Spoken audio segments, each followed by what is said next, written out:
Henyard says she is endorsing a new board, but not announcing who they are just yet, instead promising to name them later this month. Henyard is under investigation by the FBI. Stories new at 6. Embattled Dalton Mayor Tiffany Henyard is mounting a re-election bid. Henyard made the announcement in a post on her Facebook page. Henyard has announced that she will be endorsing a new board, but has not revealed their identities yet, promising to disclose the details later this month. Meanwhile, she remains under investigation by the FBI. The election is not until 2025, yet Tiffany Henyard has officially decided she wants to stay as mayor despite the cloud of controversy surrounding her. The FBI spotlight has firmly landed on Tiffany Henyard, the embattled mayor of Dalton, Illinois, and supervisor of Thornton Township, as her tumultuous reign unravels before our eyes. Once a powerful figure in Chicago's south suburbs, Henyard now faces mounting corruption allegations, financial mismanagement, and even eviction controversies. The self-proclaimed super mayor is struggling to hold on to her positions amidst ongoing investigations, lawsuits, and growing public outrage. The pressing question remains, how did it all go so wrong? Placco. Tiffany Henyard actually has 2 political jobs on 2 public payrolls. As mayor of South Suburban Dalton, or as she calls herself. Well, let's start with the basics. Tiffany Henyard stands accused of treating taxpayer money like her personal piggy bank, from hosting extravagant parties featuring top musical acts to plastering her image on banners and billboards across town. Her spending habits have raised eyebrows for years. A preliminary report by former Chicago Mayor Lori Lightfoot, who was hired to investigate Dalton's finances, revealed that the village's general fund plummeted from over $5 million to a deficit of more than $3 million in just 2 years under Henyard's leadership. How could a small town burn through so much money so quickly? The answers are as shocking as you'd expect. Tens of thousands went on Amazon orders, luxury travel, and other dubious expenses. One particularly jaw-dropping example? In January 2023, Henyard spent over $40,000 on Amazon in a single day. Let that sink in. Don and Scott, the meeting wrapped up early because 2 trustees, as you mentioned, did not show up. Chris Gonzalez and Carmen Carlisle. Without them, not enough board members were present to make official decisions. But it gets worse. Henyard's spending spree isn't confined to Dalton. As the Thornton Township supervisor, where she earns a salary exceeding $200,000 a year, she faces similar accusations of financial mismanagement. Trustees have frequently clashed with her over transparency, or more accurately, the lack of it.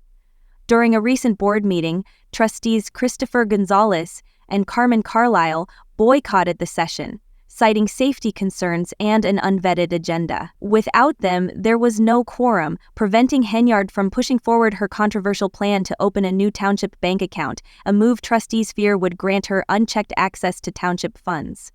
Carlisle didn't mince words, describing the current situation as chaotic and emphasizing that the community deserves more transparency. Just because somebody is doing something doesn't mean progress is happening, she remarked. You must show up to your scheduled board meetings.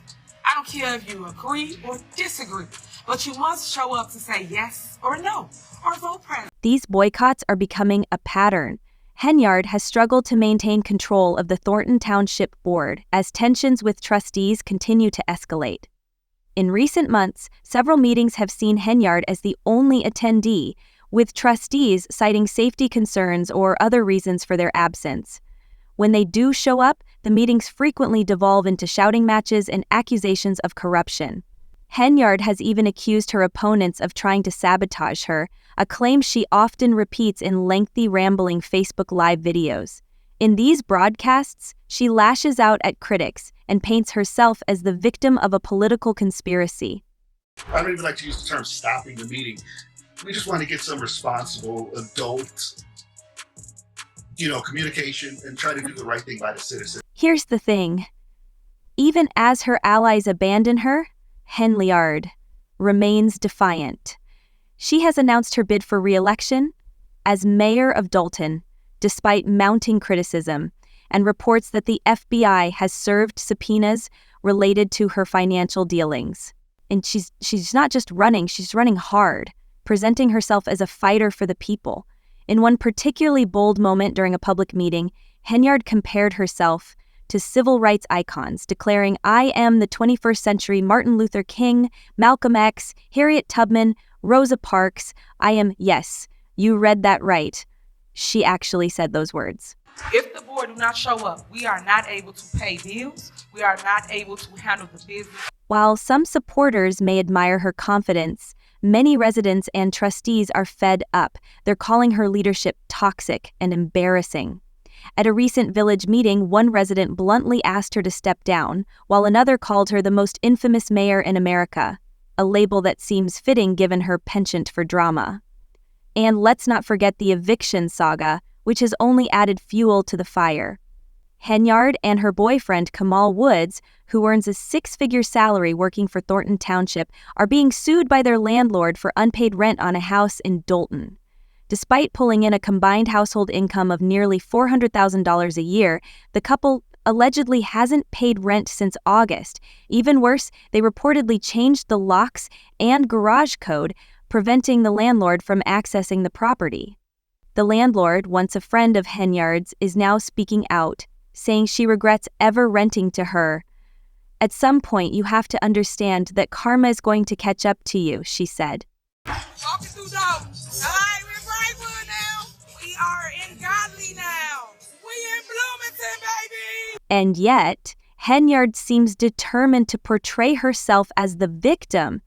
During one of her infamous Facebook Live rants, she suggested that her critics were part of a larger conspiracy to bring her down.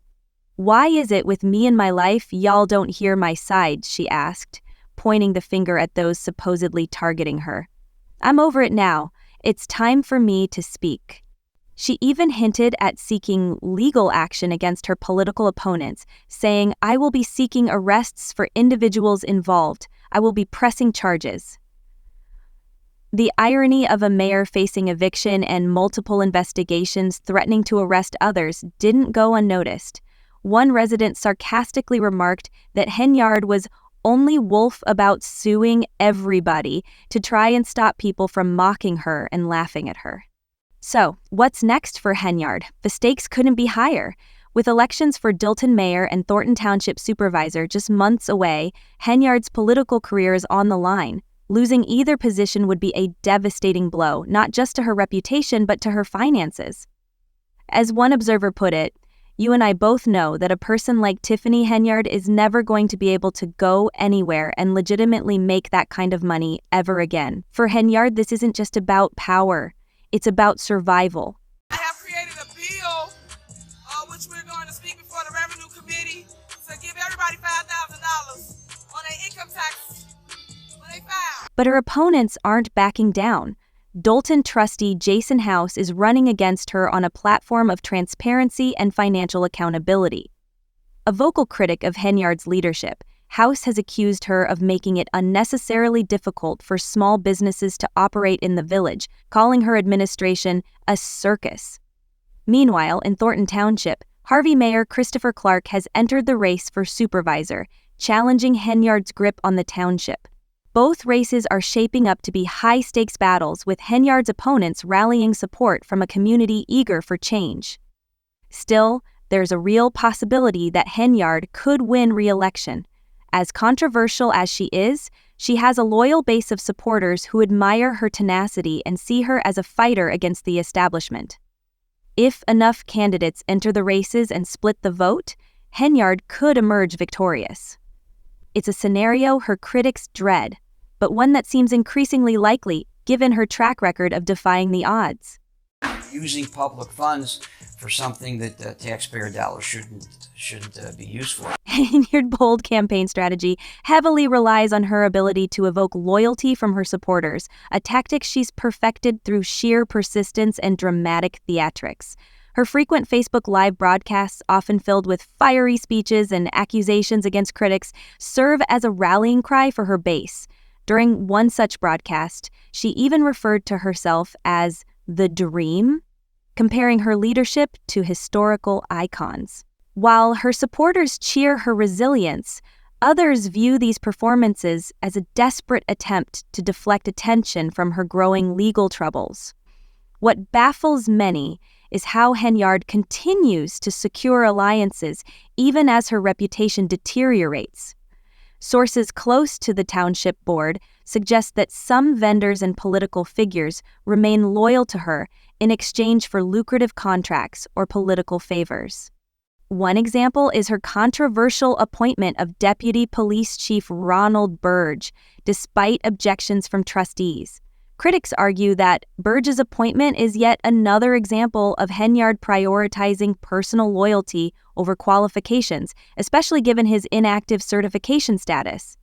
This move has not only sparked tension within the Dolton Police Department, but has also raised legal questions that could complicate her re-election bid.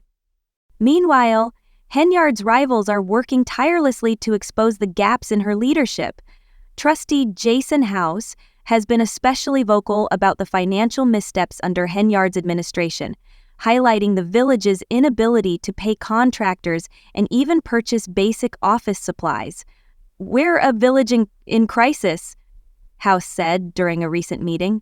This isn't just about her reckless spending, it's about the fact that the residents of Dolton deserve better. They deserve a functioning government, not a sideshow. With public frustration reaching a boiling point, Henyard's opponents are hoping that the upcoming elections will finally give Dolton and Thornton Township the fresh start they desperately need.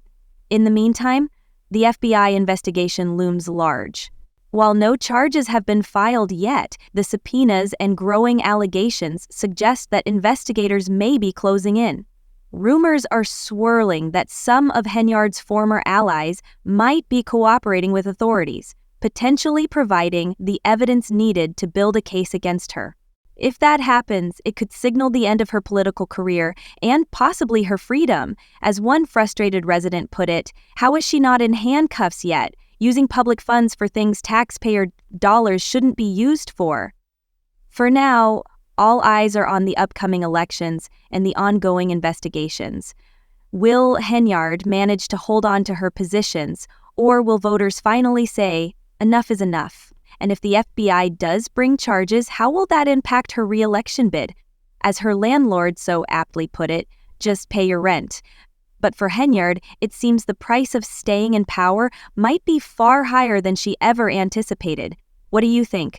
Will she face justice, or will she continue to defy the odds? Let us know your thoughts in the comments below, and stay tuned for more updates on this wild saga.